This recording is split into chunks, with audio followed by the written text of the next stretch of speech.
What's up guys, welcome to Munchkins Gaming, where we take your gaming to the next level. This is Munchkins logging in to bring you another Dissidia Final Fantasy Opera Omnia video, but this is going to be on the Japanese version of the game. So, like I said in my previous video, I sort of planned to release this, but I still would have liked to hear from you guys. Obviously this is recording before that video actually comes live, so if this does come live, that just means that there's some interest in it, or there wasn't a lot of pushback against it. So yeah, basically this is a Lufenia fight that I've recently cleared, and this is on the Titus fight. Well, not Titus fight, but it is the Titus LDBT fight, which is I think called the Tunneler Raid Challenger or whatever it is. So yeah, one of the first Lufenia fights that I've cleared. Obviously I said in my previous video I already cleared two. Sorry, I cleared the what's that again? Queen's Lufenia and the Neo Bahamut fight, and this is the third Lufenia that I've actually beaten, and there's still some more. I did record a little bit more other Lufenia fights that I've done, but obviously I haven't really recorded every single one of them. But at the time of this making of this video, I probably have cleared like 5 in total now, and I'll probably work on more, maybe 4 or 5. I just don't really keep count all that much. But yeah, again, if you guys are really interested in this video or any future JP Dissidia Opera Omnia videos, let me know and we can, you know, work something out with my scheduling and stuff. Sometimes there's a bit of like a downtime where I can actually, you know, release some videos.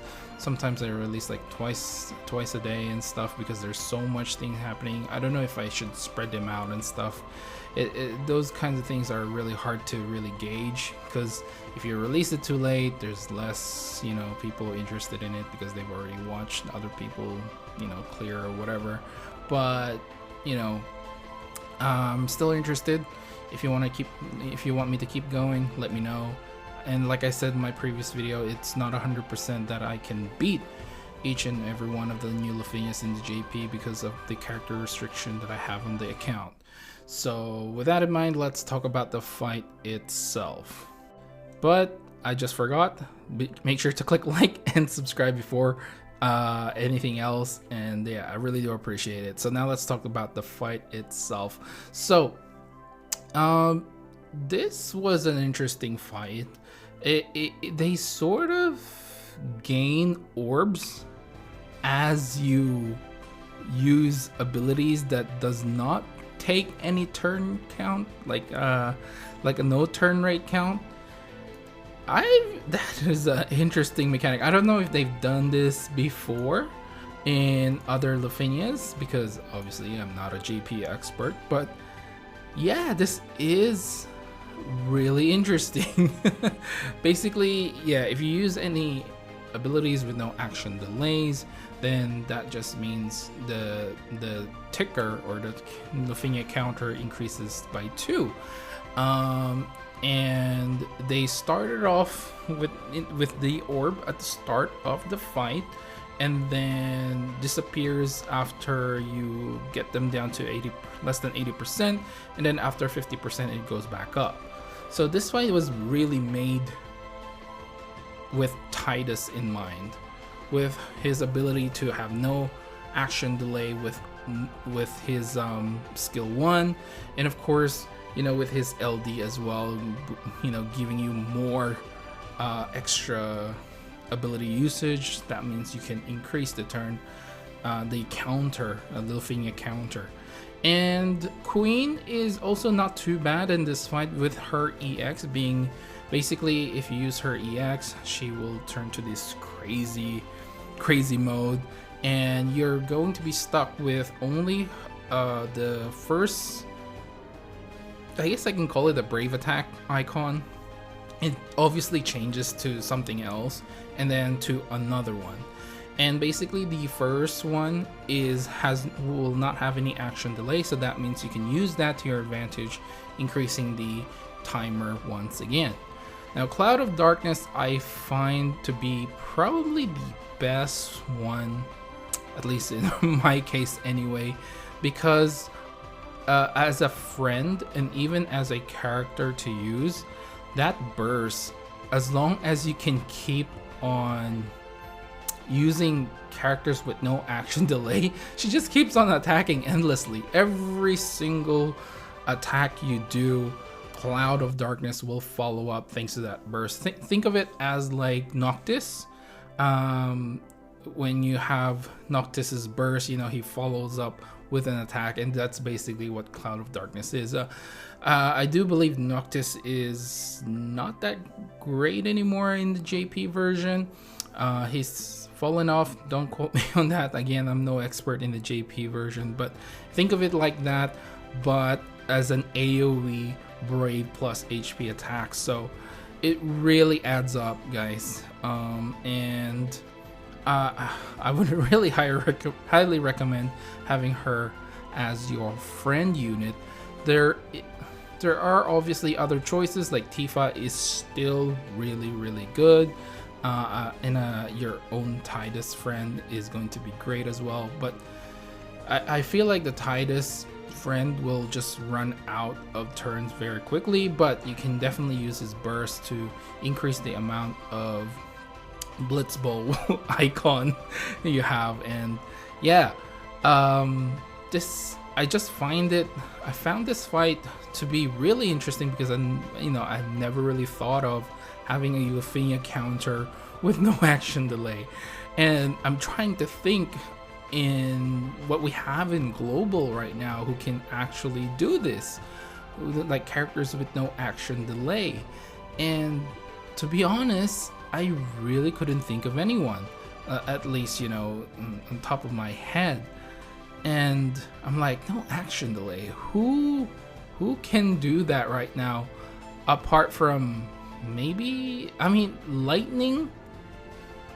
But Lightning's thing is, I think there's still some action delay. It just has a lower action delay. It's not a no action delay. So I'm not really sure who else can do this burst. There's this Lufenia fight.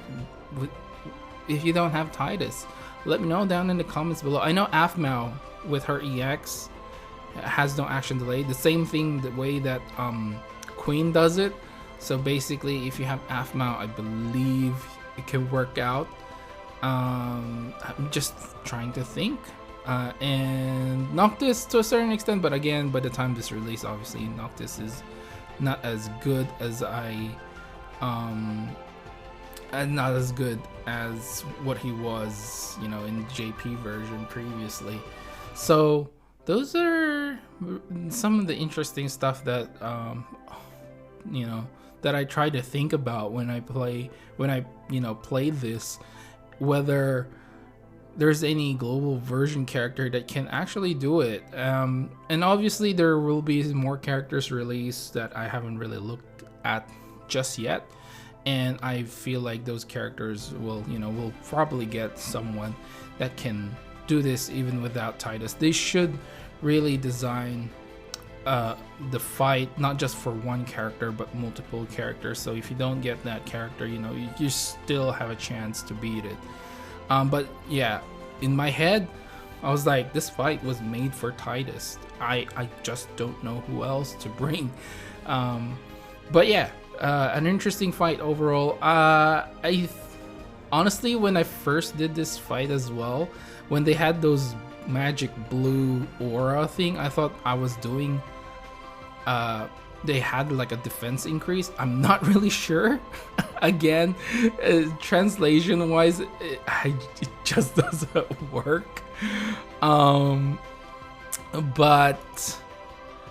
I can't read Japanese, so there's really nothing I can do about that. So I decided to bring Odin as my summons to lower their defense, because at first I actually thought as well to let them attack me, maybe the blue aura disappears, but I don't think they did. I'm trying to remember, but I don't think they did. So I think it all worked out with Odin being the summon, lowering their defense by 15% rather than just increasing my attack by 30% with Ifrit or 15% with Shiva. Because if you really think about it, the percentage doesn't scale the same way. So you're lowering their defense by 15%. Their defense might be like, you know, let's just, for the sake of it, is like 100, you minus, you know, 15%, that's like 75, 85, sorry, maths is hard. So their defenses drop to 85, but if your attack is only like 40 or, you know, something along those lines, obviously your attack will be lower than their defense in these cases. So yeah, it just doesn't scale as well, your attack versus their defense. So Odin actually kind of worked out, I think, in the end. But yeah, I think the minus of defense was a little bit higher, therefore I did more damage. Because when I was doing this with, I think, Shiva, because Shiva's my favorite summon to use and it's my go-to summon, it just didn't work out. I was just doing so much less damage, and I felt like I'm running out of abilities, and this blue aura might be the cause of all this. So, you know, but yeah, in the end, it all worked out. Managed to beat it. I'm really happy that I managed to beat another Lufenia, especially a current one. And hopefully I can keep going and the luck stays the same, because that's probably the biggest thing right now. My luck in JP has been very, very good, and I just don't want it to stop.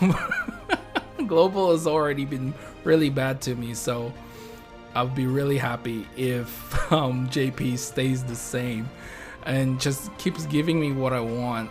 The majority of the time. There are obviously some times where, you know, I had to pity Queen, which is fine. I think she was kind of worth it, although her damage overall isn't that great. I think her auras are great. Again, translation wise, the thing is, when it comes to abilities and stuff, I just kind of feel for it. Like, I'll use it and I'm like, okay, so this gives this buff, even though I don't exactly know what the buff does, but having a buff is always good and stuff like that. I do read some translations on the Facebook group in the JP, and you know, I read them like once over and kind of just like, okay, I'm done reading. And some of them don't retain in my head, okay? They don't retain in my head. So sometimes I use abilities like nilly-willy, and I don't know, it works out in the end. I mean, I managed to beat them, so I'm pretty happy with that. Honestly, I don't know if I mentioned this, but I did tweet this out. I don't know if I mentioned this in my other videos, which was, if I actually put some more time and effort in the JP, I could have probably cleared Lufenia a little bit quicker, but I was so lazy doing the summon boards. And that really held me back to just beating chaos fights, thanks to LD and LD boards that really helped clearing the chaos fight, even with my summon boards not being fully maxed out. And they have this new thing in the JP version, which the divine summons is basically, it's another level, 10 levels above your current summon right now in global, which I actually haven't figured out yet. And if someone knows about that, I think you gather points the same way. You grind for points and then you spend those points for something. Let me know down in the comments below. If someone can let me know what the divine summons are. I know you grind to a certain point, you spend those points for something, but I don't know what the rewards are and how exactly you level them up, so I haven't really, you know, poked through into that. I sort of just did the Cosmos fight, and I think I tried the Brothers fight. I don't remember if I cleared it. I don't remember if I cleared the Lufenia Brothers fight. I might have. I remember doing it, but I just can't remember if I beat it or not. Yeah, I think I failed. But I think I know. Yeah. I'm pretty sure I failed that one, but I think I know how to beat it. So maybe I'll make a video of that too. But that is all depending on you guys. Let me know down in the comments below if you are interested in more JP videos. Let me know down in the comments below. And make sure to follow me on Twitter and on Facebook at Munchkins Gaming. This is Munchkins logging off. Thank you very much for watching, and I will see you guys in the next level.